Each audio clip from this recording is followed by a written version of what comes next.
নমস্কার, ছয় ছুটিতে আবারও সকলকে স্বাগত জানাই। আশা করি তোমরা সকলে ভালো আছো, আর আমরাও খুব ভালো আছি। প্রত্যেকবারের মতো এবারেও আমরা বেরিয়েছি নতুন একটি গন্তব্যের উদ্দেশ্যে। আমরা আজ যাচ্ছি পুরুলিয়া। তো যথাক্রমে আমরা স্কুটি নিয়েই বেরিয়েছি এবং দমদম থেকেই আমরা যাচ্ছি। আমাদের বেরোতে অনেকটা দেরি হয়ে গেছে, তো তাও আর কি আমাদের পৌঁছাতে পৌঁছাতে ওই দুপুর বিকেল হবে হয়তো। তো যেহেতু আমরা গত বছর মার্চের সময় যখন পুরুলিয়া গিয়েছিলাম, সেই সময় আমরা বামনি ফলস, দুর্গা ফলস এগুলো দেখেছিলাম। তো এবারে আমরা যাচ্ছি না, আমরা সম্পূর্ণ ভিন্ন একটা কারণে পুরুলিয়া যাচ্ছি, এবং সেই কারণটা তোমরা এই পর্বে না, পরের পর্বে দেখতে পারবে।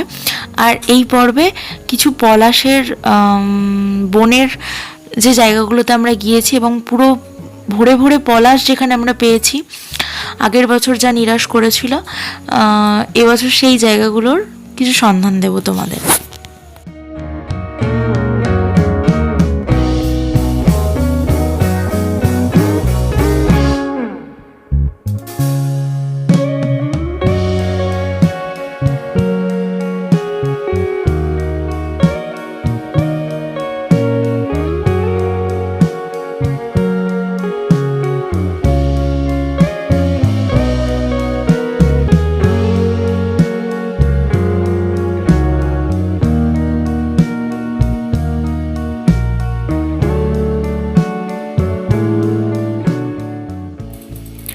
কিছু দূর পেরিয়েই পেয়ে গেছি পলাশ, এবং রাস্তার ধারে এরকম পুরো লালে লাল হয়ে আছে।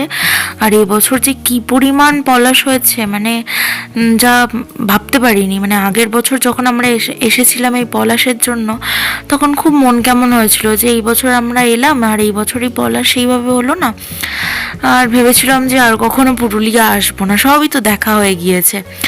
কিন্তু সত্যি এই বছর আসাটাও একটু অন্য কারণে। আর এত পলাশ পেয়েছি, মন পুরো ভরে গিয়েছে। আমি জানি না শীতের সময় পুরুলিয়াকে কতটা ভালো লাগে বা বর্ষার সময় কতটা ভালো লাগে। সত্যি পলাশের সময় যখন ওপরের পাহাড়ের ওপর থেকে নিচেটা দেখছি না, পুরো লাল হয়ে রয়েছে, মনে হচ্ছে যেন কেউ যেন মানে আবির ছড়িয়ে রেখে দিয়েছে। এত সুন্দর দেখতে লাগছিল, খুব সুন্দর। আর পুরো যে টাইমটাতে গেছিলাম, মার্চের সেকেন্ড উইক থেকে মোটামুটি প্রচুর পলাশ ফুটতে শুরু করে। আর পুরুলিয়ার যা যা কিছু বিখ্যাত, তার মধ্যে তেলে ভাজা, ভাবরা ভাজা, যেটাও আগের বার আমার খাওয়া হয়নি, ভাবরা ভাজাটা, সেটাও এবারে ট্রাই করব। আর আমরা ওখানে গিয়ে থাকছি পূজা হোমস্টেতে। আমরা আগের থেকে ওদেরকে বুক করেছিলাম, যেহেতু ওই টাইমটা ওদের ওখানকার পিক টাইম। তো সে কারণে তোমরা আগে থেকে হোমস্টে বা হোটেল যাই বলো না কেন, বুক করে রাখতে পারো। নাহলে পরে গিয়ে ওখানে গিয়ে চাইলে খুব সম্ভবত পাওয়া যায়, বাঘমুন্ডির সাইডটাতে পাওয়া যায়। পূজার হোমস্টের লোকেশানটাও বাঘমুন্ডির সাইডেই, দুর্গা ড্যামের কাছে। দুর্গা ড্যামে গিয়েছি, কিন্তু দুর্গা ফলস বা বামনি ফলস, মার্বেল লেক, এগুলোতে যেহেতু আগেরবার আমরা গিয়েছিলাম, আর আগেরবারের প্রত্যেকটা ভিডিও আমাদের চ্যানেলে দেওয়া রয়েছে, তোমরা চাইলে দেখতে পারো। আমরা স্কুটিতেই এসেছিলাম, তো সেগুলো আমরা ডেসক্রিপশন বক্সে দিয়ে দেবো।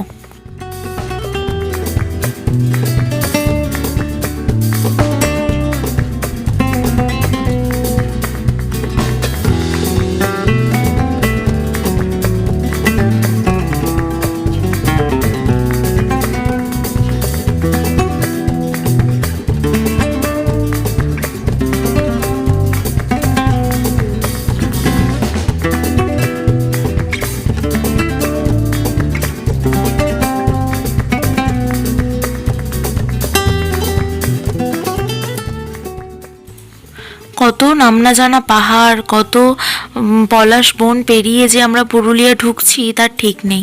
আর মাঝখান দিয়ে চলে গেছে সরু পিচের রাস্তা, ওয়ান ওয়ে, কিন্তু রাস্তা ভালো, একটু বাম্পার বেশি, তবুও মানে সুন্দর। মানে প্রকৃতির দৃশ্য দেখতে দেখতে অনায়াসেই পৌঁছে যাওয়া যায়।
ঠিক এরকম জায়গাতে, মানে এতটা রাস্তার ক্লান্তি এসে লাঘব হয়ে যায় যখন আমরা অনেকটা রাস্তা জার্নি করার পরে এসে সেই ডেস্টিনেশনের জায়গাটাতে পৌঁছাই। আমাদের ক্ষেত্রেও ঠিক তেমনটাই হয়। এত দূর রাস্তা যে আমরা এলাম, আসার পথে এতটা কষ্ট, যেই আমরা অযোধ্যা পাহাড়ে উঠলাম সেই কষ্ট যেন ম্লান হয়ে গেল। আর অযোধ্যা পাহাড়ের রাস্তাতেও যথেষ্ট চড়াই উতরাই আছে, তবে সেটা দার্জিলিংয়ের পাহাড়ের থেকে অনেকটাই কম। আর এখানে পাহাড়ে প্রচুর গাছ, আর মাঝখান দিয়ে এরকম রাস্তা, ফাঁকা রাস্তা, আর খুব সুন্দর। এই পাহাড়ে ওঠার আগে নিচে আখের রস বানাচ্ছিল একজন, এবং এখানকার ওই আখের রস কাকুগুলো ভীষণ সুন্দরভাবে পুদিনা পাতা দিয়ে আখের রসটা দেয়, যেটা খেলে একদম পুরো ভীষণ এনার্জি ফুল হয়ে যায় আর খুব ভালো লাগে। তোমরা যদি নিচে ওখান থেকে খাও, আশা করি ভালো লাগবে। আমরা রোদে অনেকটা এসেছিলাম, ভীষণ কষ্ট হচ্ছিল, তারপরে ওখান থেকে আখের রসটা খাওয়ার পরে যেন মনে হলো শরীরটা এবার একটু ঠিক লাগছে। এবার আমরা আস্তে আস্তে উঠছি ওপরের দিকে, কারণ আমাদেরকে পুরো পাহাড়টা কভার করে নামার সময় বাঘমুন্ডিতে আমাদের হোমস্টে, তো পুরো পাহাড়টাই আমাদেরকে কভার করতে হবে। অতএব আমাদেরকে বামনি ফলস বা দুর্গা ফলসের যে রাস্তা, সেই রাস্তা দিয়েই আমাদেরকে যেতে হবে।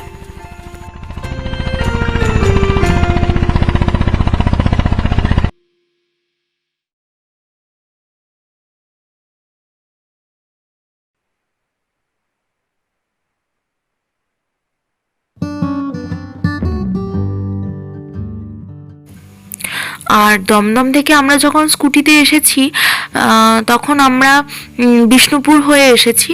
ওটা সিঙ্গেল ওয়ে, কিন্তু রাস্তা ভালো। তবে এবারে দেখলাম কিছু কিছু জায়গা খারাপ হয়ে গেছে, আর প্রচুর বাম্পারও করে দিয়েছে। আরামবাগের জায়গাটাতে রাস্তা, আরামবাগ তারকেশ্বরের ওখানটা রাস্তা খুব ভালো, পরে এসে একটু খারাপ, বাট ওই আর কি, ম্যানেজ করে নেওয়া।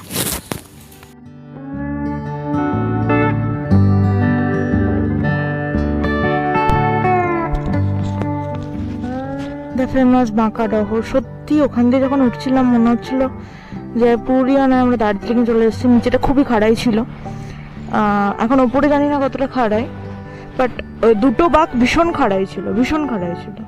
আর ওপর থেকে হচ্ছে দূরের পলাশগুলো দেখা যাচ্ছে পুরো লালে লাল, আর আবছা একটা মেঘাচ্ছন্ন পরিবেশ, খুব দূরে যেন মেঘ জমেছে সেরকম একটা, হয়তো ক্যামেরাতে অত ভালো না বোঝা গেলো, খুব সুন্দর লাগছে, খুব সুন্দর।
আমরা পাহাড়ের কোলে চলে এসেছি। এই যে পূজা হোমস্টে, এই যে পূজা হোমস্টে, এখানে গাড়িটা রাখা আছে আমার। এই যে দিদি আমার জন্য মিষ্টি নিয়ে এসছেন। দিদি আপনার নামটা একটু বলুন। আমার নাম পূজা দত্ত। ও তোমার নামেই হ্যাঁ, আমার নামই হোমস্টে হচ্ছে। আচ্ছা আচ্ছা। আপনারা কোথা থেকে এসেছেন? আমরা কলকাতা। কলকাতা থেকে। হ্যাঁ হ্যাঁ। ঠিক আছে। মিষ্টি, জিলেপি, লাড্ডু দিয়েছে, জল দেবে। আর এখানের লোকাল জলটা খুব খারাপ, এই কারণে আমি বললাম যে বিসলারি দিতে। এখানে লোকাল জলটা খেলেই শরীর খারাপ করে। আগের বার এসে আমার খুব শরীর খারাপ হয়েছিল লোকাল জল খেয়ে, তখন তো জানতাম না। আমরা এসে রেডি হয়ে নিয়েছি, এখন আমরা লাঞ্চ করবো। লাঞ্চ করে একটুখানি ছাদে যাবো, ছাদ থেকে ভিউটা কেমন সেটাও দেখাবো। একটু পাশাপাশি যদি যাই তোমাদেরকে দেখাবো কী কী খাবার খাই সেগুলো দেখতে হবে। খাবার চলে এসেছে। আলু ভাজা, কুমড়ো ভাজা, বাঁধাকপির একটা তরকারি, পোস্ত, আলু পোস্ত, পাঁপড় ভাজা, টমেটোর চাটনি,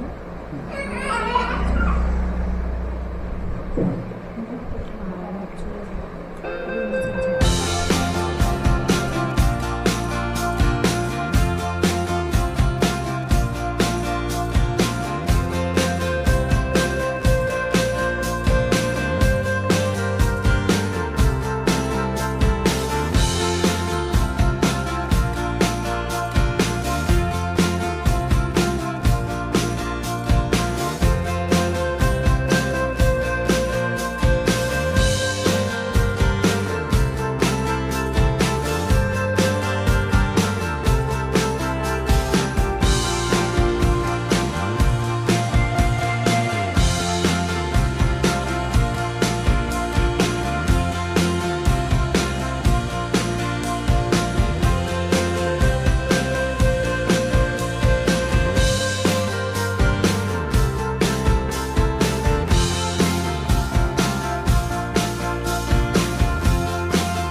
পূজা হোমস্টে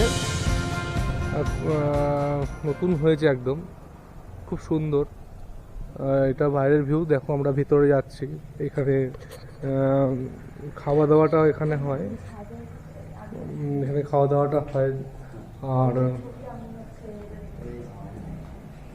এইখানে এই রুমের শুরু এখান থেকে, এখানে একটা লন আছে, বেশি ঘর নেই। নাম্বারটা আমরা দিয়ে দেবো, হোটেলের নাম্বারটা। এই যে ঘর, এই যে ঘর, দুটো বেড আছে প্রত্যেকটা ঘরে, দুটো বেড, পিলো, তারপরে হচ্ছে একটা করে ব্ল্যাঙ্কেট রয়েছে, দুটো চেয়ার রয়েছে, টেবিল আছে, তোয়ালে আছে, আয়না আছে বড় একটা, আপনারা ব্যবহার করতে পারবেন। আর এটা হচ্ছে টয়লেট, ক্লিন অ্যান্ড ক্লিয়ার, একদম নতুন চকচকে ক্লিন অ্যান্ড ক্লিয়ার টয়লেট। টয়লেটে গিজার রয়েছে। আমরা একটু বাইরে এসে বসেছি, এখন চাটা খেলাম। তো চলো তাহলে তোমাদেরকে, আমরা আছি পূজা হোমস্টেতে, তাহলে এখানের মালিকের সঙ্গে তোমাদের কথা বলিয়ে দিই, তোমরা জেনে নাও ওনার থেকে। নমস্কার, আমি এই পূজা হোমস্টের ওনার। আমার নাম অম্বরীশ কুমার দত্ত, এটা আমার স্ত্রী পূজা দত্ত। আমরা এই নিত্য নতুন এই পূজা হোমস্টে শুরু করেছি। আমাদের এখানে ঘরোয়া রান্না দিয়ে এই প্রাকৃতিক পরিবেশে আমরা বিভিন্ন প্রকারের রান্না বা একদম নিট অ্যান্ড ক্লিন রুম, পরিষ্কার খাবার দাবার আর একদম রুম ঝকঝকে, বাথরুম ঝকঝকে, একদম নিত্য নতুন করেছি, তাই সব ঝকঝকে। আপনারা এখানকার এই ঠুড়গা ড্যাম আমাদের এই হোমস্টের একদম সামনে, ঠুড়গা ফলস আমাদের হোমস্টে থেকে 200 মিটার, আপনার বামনি ফলস আমাদের এই হোমস্টে থেকে 2 কিলোমিটার। আপনারা কেউ যদি আসতে চান নির্দ্বিধায় নির্ভয়ে আসতে পারেন। এখানে আমরা বিশ্বাসের উপরে সব কিছুই দিয়ে থাকি।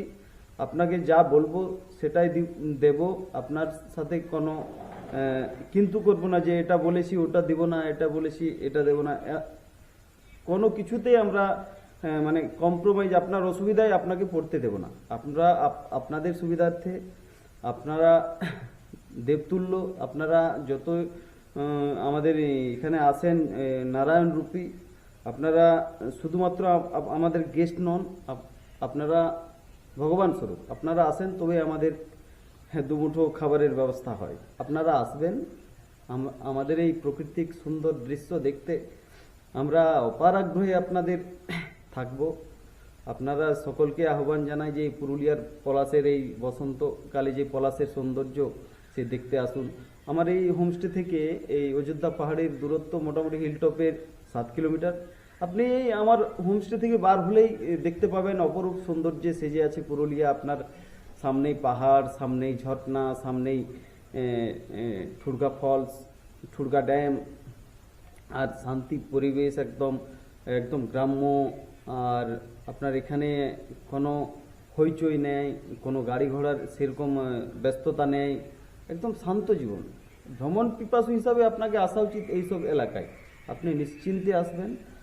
আর সত্যিকারের বলতে কি, ভ্রমণকে সাথী করে আজকালকার যা মানুষের স্ট্রেস, আপনি স্ট্রোকের ঝুঁকি যদি কমাতে চান তো আপনি ভ্রমণকে সঙ্গী করুন।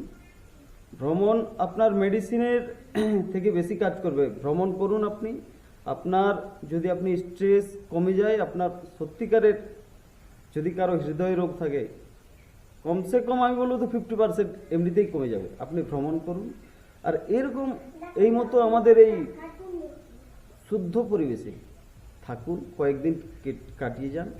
আপনারা নিশ্চিন্ত হয়ে কদিন কাটাবেন, আপনারা নিজেই বলবেন যে সত্যিকারের আমরা কদিন কাটিয়ে এসেছি, আমাদের মন প্রফুল্লিত, আমরা সত্যিকারের আনন্দিত। আমাদের ডিনার চলে এসছে। আমাদের ডিনারে আজকে আছে আলুর দম, রুটি আর চিকেন, আর তার সাথে শসা পেঁয়াজ।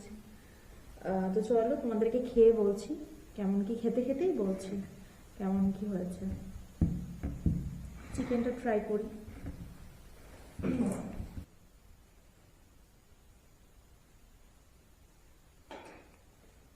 দুর্দান্ত হয়েছে।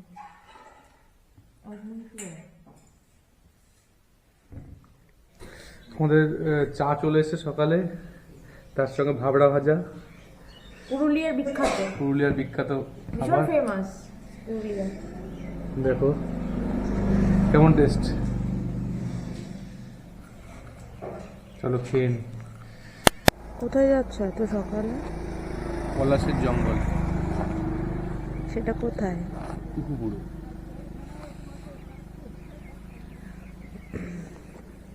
এখন মোটামুটি কটা বাজে গো? এখন 6টা বাজে। চারপাশের ওয়েদারটা ঠিক এরকম।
ব্রেকফাস্ট এসে গেছে, লুচি, সয়াবিন আলুর তরকারি, ডিম সেদ্ধ। না শুরু করো, চলো টিফিনটা করে নিই, আমাদের বেরোতে হবে। আমরা এখন রেডি হয়ে গেছি, আমরা এখন বেরিয়ে পড়ছি পুরুলিয়া থেকে, বাড়ির উদ্দেশ্যে যাচ্ছি। আমাদের গাড়ি রেডি। এখন 9টা বাজে, 9টা বাজে, 9:30 বাজে। আমরা এখন বেরোবো, মাঠা পাহাড় দেখবো, মাঠা পাহাড় দেখে এই যে আমাদের হোমস্টে, এটা পলাশ। রানিয়া খুব এক্সাইটেড, এবার পলাশ দেখে খুব আনন্দিত। আগের বার ভীষণ নিরাশ হয়েছে। এবার কেমন লাগলো তোমার বলো? পুরো লালে লাল হয়ে আছে, এখানে তাও একটু কম, মানে আমরা যে এই ঘুরতে দেখো। গেছিলাম রাস্তা জুড়ে হচ্ছে পলাশ, দারুণ লেগেছে। এই সময় আসবেন, ভালো লাগবে।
পলা, সালের বন সব কিছু পেরোতে পেরোতে আমরা এরকম পিচের রাস্তা দিয়ে মাঝখান দিয়ে আসছিলাম। আর এত ভালো লাগছিল, যদিও অনেকটা আমাদের বেলা হয়ে গিয়েছে, তবুও ভীষণ ভালো লাগছিল। আর ভাবছিলাম যে এই রাস্তাটাতে যদি বর্ষাকালে রাইড করা যেত কতই না সুন্দর লাগতো। চলো তাহলে, যে কারণে আসা সেই কারণটা একটুখানি ধৈর্য ধরো, পরের পর্ব নিয়ে আসছি। আজকের মতো এ পর্যন্তই। আশা করি পর্বটা ভালো লেগেছে। যদি ভালো লেগে থাকে লাইক, শেয়ার, সাবস্ক্রাইব করো আর কমেন্ট করো। অবশ্যই তোমাদের কমেন্ট দেখলে আমাদের ভালো লাগে। চলো টাটা, ভালো থেকো সকলে।